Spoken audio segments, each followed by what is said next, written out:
So hi everyone, my name is Diamarys. I'm a current PhD student in chemical engineering, and today I want to show you how to choose my advisor.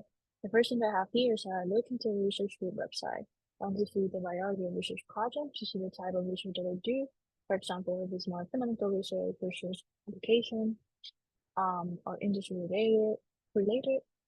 Also the amount of publication citation was really important for me because I wanted to be in a group that was constantly publishing um and also, for example, this was gonna help me if I wanted to go to academia or industry.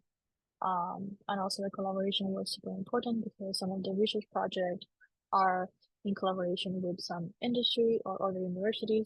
So this was gonna help me in my networking opportunities. The second bullet point that I have here that is the one I think one of the most important is that I met with current graduate students to know more about their current challenges, opinions about the advising style, culture of the group, and also how often they meet with the advisor.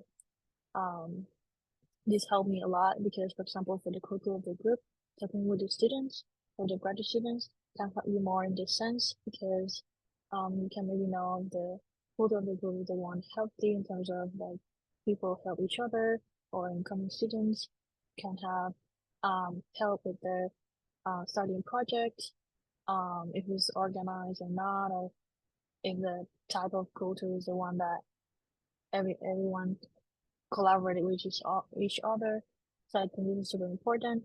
And also like the Korean graduate students are the ones that know in reality the advising style, so they can give you more insight about that.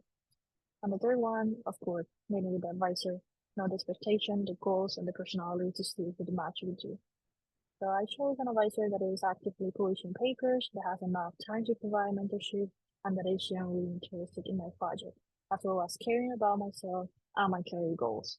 So I encourage all of you to choose an advisor that cares and aligns with your career goals, advising style, and has enforced a healthy group culture. So thank you for your attention. I hope this can be helpful for you guys.